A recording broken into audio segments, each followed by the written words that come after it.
నమస్తే రమగారు. నమస్తే జయ. రమగారు, మీరు కొన్ని దెయ్యాల సిరీస్లు చెప్తా ఉన్నారు. స్టోరీస్, ఇండివిజువల్ స్టోరీసే. ఏదైనా ఒకటి చెప్పండి. దయ్యం కథలు, దయ్యాలు, దయ్యాలు, భూతాలు, ప్రేతాలు, పిశాచాలు, కామిని, శాకిని, ఢాకిని, అలాంటివి బోల్డని కథలు వినేవాళ్ళని జయ చిన్నప్పుడు. కాదండి, తిట్టేటప్పుడు కూడా లంకిని లాగుందండి అట్లా ఉంటారు ఇంట్లో. లంకిని, శంఖిని జాతి స్త్రీ, శంఖిని జాతి స్త్రీ అలాంటివి తిట్టేవాళ్ళు. అయితే ఈ పదాల వాడకమే కాదు, వాటి డిస్క్రిప్షన్ కూడా ఇప్పుడు జనం మర్చిపోయారు. అవంటే ఏమిటో తెలియదు ఎవరికి. అవును, అలాంటివి ఉన్నాయా అంటారు. ఇలాంటి పిచ్చి పిచ్చి కథలు చెప్పకుండా నాకు కూడా ఫేస్బుక్ ముఖతః అక్షింతలు వేస్తున్నారు కొంతమంది, పిచ్చి కథలు చెప్పద్దు అని. మంచి కథలు చెప్పాలి, లేటెస్ట్వే చెప్పాలి. ఇంకా చాలా ఉన్నాయి. వాళ్ళ పేరు ఎత్తకూడదు, వీళ్ళ పేరు ఎత్తకూడదు, వీళ్ళ సంగతి చెప్పకూడదు, వాళ్ళ సంగతి చెప్పకూడదు, ఎప్పుడు నీతిని బోధించేవే చెప్పాలి. చాలా ఉంటాయి. కాదు రమ్మగారు, కథ అంటే కల్పితమే కదా, అవునా కాదండి? అప్పుడే ఎవరో చూశారు, ఎవరో అనుకున్నది ఒక పుస్తక రూపంలో, ఒక స్టోరీ రూపంలో రాసింది మనం చెప్పుకుంటున్నాం. అయినా కూడా అలా ఏమి ఉండకూడదు. అయినా కూడా నాకు బుద్ధి లేదు, సిగ్గు లేదు, జ్ఞానం లేదు, మీకు అది లేదా, మీకు ఇది లేదా, నానా రకాలండి. అబ్బో బోల్డని వస్తాయి. కానీ ఈ దయ్యపు కథలు మాత్రం ఇలాంటి బ్యాడ్ కామెంట్లు 4-5 ఉన్నప్పటికీ మిగిలిన వాళ్ళంతా ఇంట్రెస్టింగ్గా వినేస్తారు. ఎలాగో అర్థం కాదు నాకు. స్టోరీ వినే అలవాటు ఉంటే రమ్మగారు, ఏదో ఒకటి వినాలనే ఆలోచన ఉంటుందండి. దాంట్లో రంధ్రాన్వేషణ చేయాలనిపించదు బహుశా. అదే అంటే సరే, రంధ్రాన్వేషణకి ఏముంది, కంప్యూటర్ వెనకాల దాక్కుని ఎన్ని కామెంట్లు అయినా చేయగలుగుతాం మనం. అంతే కదా, అలాగే జరుగుతుంది. అంతేగా. అయితే ఈ దయ్యాలు వారి విజ్ఞతకే వదిలేయాలనిపిస్తుందండి నా వరకు. అంతే. రైట్, చెప్పండి. ఇవాళ ఒక చాకిని కాదు, కామిని కథ చెప్దాం మనం ఇవాళ. పూర్వం ఎలా ఉండేవి ప్రయాణాలు? ఈ ఊరు నుంచి ఆ ఊరు వెళ్ళాలంటే ఏదో బండి కట్టుకుని వెళ్ళాలి, లేదా నడిచి వెళ్ళాలి. కొంచెం నదీ ప్రాంతాల్లో ఉన్నవాళ్ళు ఇటు నుంచి అటు వెళ్ళాలంటే వాళ్ళ లంకల్లోకి వాట్లలోకి ప్రయాణం చేయాలంటే పడవలు, గోదాట్లో పడవేసుకుని ఈ ఊరు వచ్చాం, ఇక్కడ పెళ్లి చేసుకున్నాం, మళ్ళీ పడవేసుకుని ఆ ఊరు వెళ్ళాలి. అయితే గోదావరి జిల్లాలో కోనసీమ, ఆ సీమ, ఈ సీమ బోల్డ్ అని ఉన్నాయి. ఈ సీమలన్నిటికీ పాతకాలపు ప్రయాణం అంతా పడవే. అవును, ఆ పడవల వాళ్ళు ఉంటే పడవ కట్టడానికి ఎవరైనా, లేకపోతే వీళ్ళే బలశాలలు. అది ఒక ఒడుపు, సైకిల్ తొక్కటం లాగా అనమాట. నాటు పడవ అంటారు. నాటు పడవలు. ఇప్పుడు సైకిల్ తొక్కటం ఉంది, ఒకసారి వచ్చేసింది అనుకో, ఆ తర్వాత ఏ ఊరైనా అక్కడ ఏ పిచ్చి సైకిల్ అయినా తొక్కేస్తారు. ఈ పడవ వాలుకి వేయటం అనేది ఒక ప్రాక్టీస్. అట్లా సైకిల్ లాగానే ఇది కూడా ఈ ప్రాక్టీస్.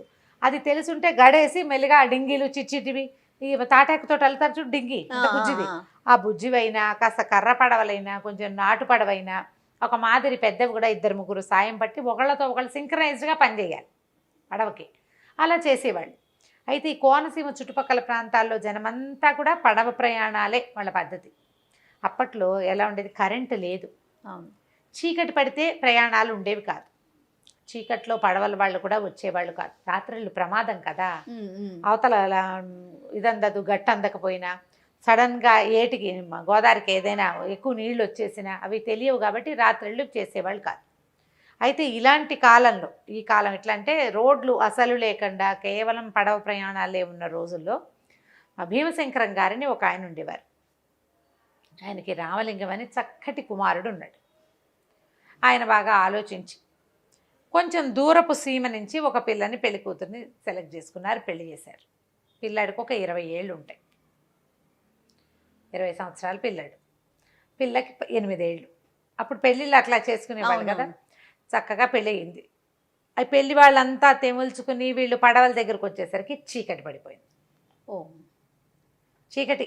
ఇక ఏం చేయాలి, పడవల వాళ్ళు కొంచెం ఆ పక్కనే పడవల వాళ్ళ ఇళ్ళు కూడా ఉన్నాయి అవతలగా గట్ల మీద. వీళ్ళు కేకేశారు. కేకేస్తే వాళ్ళు, మేము రామండి, పడవలు ఉన్నాయి, కావాలంటే మీరు వేసుకెళ్ళిపోండి.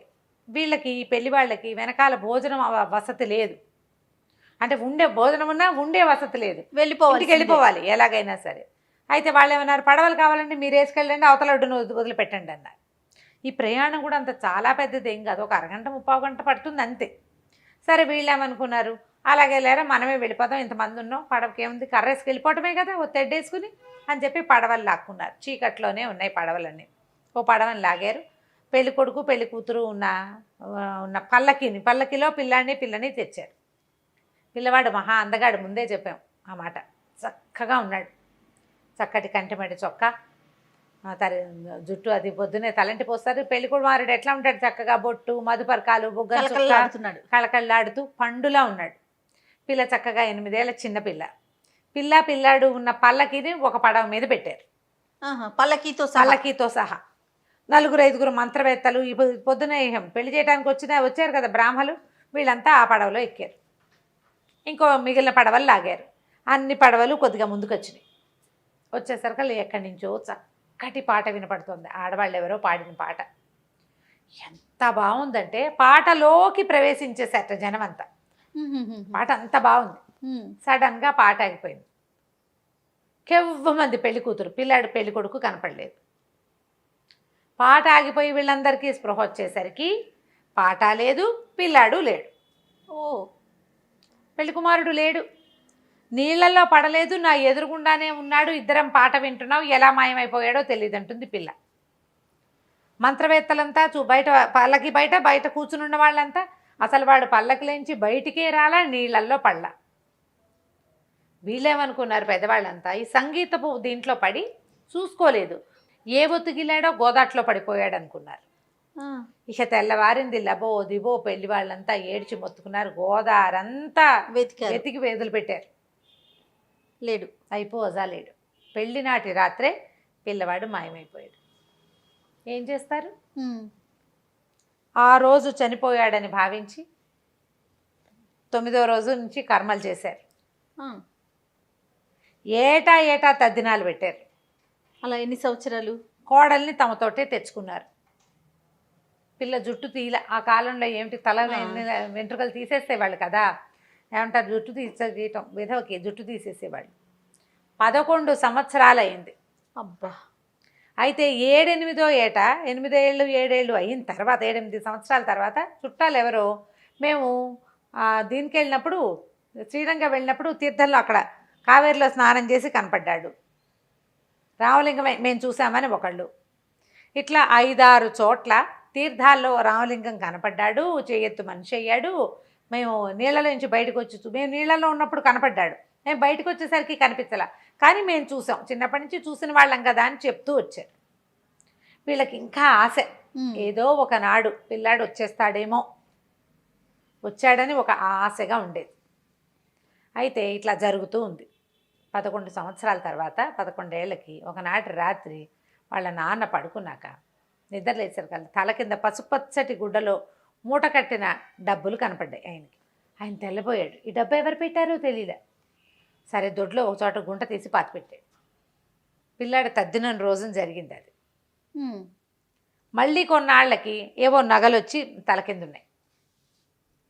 మళ్ళా పట్టుకెళ్ళి దొడ్లో పెట్టేశాడు. అవి వాడితే ఏమవుతుందో తెలియదు కదా. 3-4 సార్లు అట్లా డబ్బులు వచ్చినాయి వాళ్ళ ఇంటికి, ఎక్కడా పెట్ల. ప్రతిసారి తండ్రి తల కింద దిండు కిందే ఉండేవి అవి. అయితే ఒకనాడు తల్లి తండ్రి ఉన్నారు, ఇంకా ఎవరో ఒకళ్ళిద్దరు చుట్టాలు ఉన్నారు. తలుపు మోగింది, తలుపు కొట్టేశారు కల్లా. ఎందుకో తల్లికి రామలింగం వచ్చాడు అనిపించింది. తీరా చూస్తే నిజంగానే రామలింగం వచ్చాడు, కొడుకే లోపలికి వచ్చాడు. తల్లి ఏడ్చిందో విపరీతంగా ఏడ్చింది. అక్కడి నుంచి తండ్రి ఆశ్చర్యపోయాడు, ఏమిట్రా నాయన ఎక్కడున్నామంటే, ఏమీ చెప్పడు, అతనికి అప్పు సప్పు తెలీదు, నేను మీతోనే ఉన్నానుగా అంటాడు. ఇంతలో ఏమైంది, సరే అన్నం తినని తల్లి ఏం చేసింది, అన్నం పెట్టడానికి తీసుకెళ్ళింది. అన్నం తిన్నారు అంతా. వచ్చి కూర్చుని మాట్లాడదాం అనుకునేసరికి పక్కన గది తలుపు ఢామని మూసుకుపోయిన ఉన్నట్టుండి ఆ గదిలో నుంచి ఒక శబ్దం వినపడింది. మీ అబ్బాయి నాతోటే ఉన్నాడు, నేనే తీసుకెళ్ళాను. ఇన్ని సంవత్సరాలుగా నాతోటే ఉన్నాడు, అతను ఎక్కడున్నాడో అతను ఎరగడు, ఎన్ని చోట్లకో తిప్పాను, నా మనసు తీరేదాకా నాతోనే ఉంచుకుంటా. 12 ఏళ్ళు నా శాపం, 12 ఏళ్ల పాటు నాతోటే ఉంటాడు. ఇంకొక సంవత్సరం ఉంది, అప్పటిదాకా మీ కోడల్ని కాపురానికి తీసుకురావద్దు. మీకు ఇంతకాలంగా వస్తున్నటువంటి డబ్బు నగలు నేను ఇచ్చినవే, ఇంకా ఇస్తా. ఈ ఏడాది పాటు మీరు ఇంకా అతన్ని ఏమీ కదపద్దు, అడగద్దు, మీ కోడల్ని తేబోకండి. 12 ఏళ్ల తర్వాత అతనే వచ్చేస్తాడు అని చెప్పి, మీరేమీ కంగారు పడద్దు, కళవళ్ళపడద్దు, బాధపడద్దు అని చెప్పి తలుపులు తెరుచుకునే రామలింగం ఠకీమని మాయమైపోయాడు. అక్కడ లేడు. తర్వాత ఎంత డబ్బో వచ్చింది వీళ్ళింటికి, ఎంతకాలమో. ఇప్పుడు ఒక్కొక్కళ్ళకి ఒక్కొక్క జీవిత చరిత్ర ఉంటుంది. జీవితం మీద భ్రమ తీరని వాళ్ళు కొంతమంది ఉంటారు. వివాహం మీద భ్రమ తీరని వాళ్ళు, సంతానం మీద భ్రమ తీరని వాళ్ళు, తాము ఎవరింట్లో పుట్టామో ఆ ఇంటి మీద భ్రమ తీరని వాళ్ళు, కోరిక తీర్చుకోలేకపోయిన వారు. తెచ్చుకోలేకపోయిన వాళ్ళు, వదల్లేని వాళ్ళు, వాళ్ళు ఇట్లా గ్రహాల రూపంలో తిరుగుతూ ఉంటారని చెప్తారు. ఈ అమ్మాయి వీళ్ళకి చెప్పిన మాటల్లో వృత్తాంతం ఏంటంటే, ఈవిడ ఒక రాజుల పిల్ల, 25 ఏళ్ళు వచ్చిన పెళ్ళవల, పెళ్లి మీద భ్రమ తీరల. ఓహోహో. భ్రమ తీరలేదు. ఆ చనిపోయేసరికల్లా కోడేరులో కాల్చేశారు, ఈ శవదహనం చేశారు. వీళ్ళు ఎక్కడైతే పడవలు ఎక్కారో దాని పక్కనే శ్మశానం ఉంది. కోడేట్లో అని రాస్తారు. ఆ కోడేరు పక్కన శ్మశానం ఉంది. ఆ శ్మశానంలో తిరుగుతున్నటువంటి ఈవిడికి ఈ పెళ్లి కొడుకు స్వరూపంలో ఉన్నాడు, చూసావా? పెళ్లి కొడుకు అందంగా ఉన్నాడు, అతను నచ్చాడు. ఓహో. అందుకు తీసుకుపోయింది. ఆ తర్వాత సంవత్సరం అంతా డబ్బులు వస్తూనే ఉన్నాయి వాళ్ళకి. ఆయన ఎంత ఆస్తిపరుడయ్యాడో. తర్వాత దాచిపెట్టలే ఆయన. సంవత్సరము తిరిగాక ఒకనాడు వచ్చేసాడు రామలింగం. 12 ఏళ్ళు అయిపోయినాయి. 12 ఏళ్ళు అయిపోయినాయి, వచ్చేసాడు. కానీ ఎవరైతే తనని తీసుకెళ్లారో వాళ్ళతో ఉన్న వృత్తాంతం ఏది అతనికి జ్ఞాపకం లేదు. ఇంత డబ్బు వచ్చేటువంటి వృత్తాంతం ఏం జరిగిందో, తను ఎవరితోటి ప్రపంచం అంతా తిరిగాడో అసలు గుర్తే లేదు. అతను ఎన్ని చోట్లకి తిప్పిందో అమ్మాయి. ఆమెకున్న శక్తి అది. ఆమె భ్రమ తీరిపోయాక, ఆ వివాహము భ్రమ ఒకళ్ళతోటి కలిసి ఉండటం అది తీరిపోయాక వదిలిపెట్టేసింది. అన్ని గ్రహాలు ఇలా వదలవు అని చెప్తారు. కొంతమంది ఇలా వదిలిపెడతారు. మంచిదయ్యం. ఒక్కొక్కళ్ళు వదలరు. వదలకుండా వీళ్ళని తమతోటి తీసుకెళ్ళిపోవాలని భావించే వాళ్ళు ఉంటారు. శరీరాన్ని వదిలింపించేసి ఆత్మను తీసుకుపోవాలని, అదొక భ్రమతోటి అనమాట. ఈ భ్రమ, ఇది కామిని ఈ కథ పేరు. ఆ కోరిక తీరటం కోసం ఈ 12 ఏళ్ళు ఈ బ్రాహ్మణ కుర్రవాడిని తనతో పాటే ఉంచుకుంది. ఈ 12 ఏళ్ల తర్వాత అప్పుడు పెళ్ళని కాపురానికి తీసుకొచ్చారు. చాలా మంచిదయ్యం రమ్మగారు. ఏమి ట్విస్టులు లేవు కానీ. అదే రైట్ రమ్మగారు. నమస్తే. నమస్తే.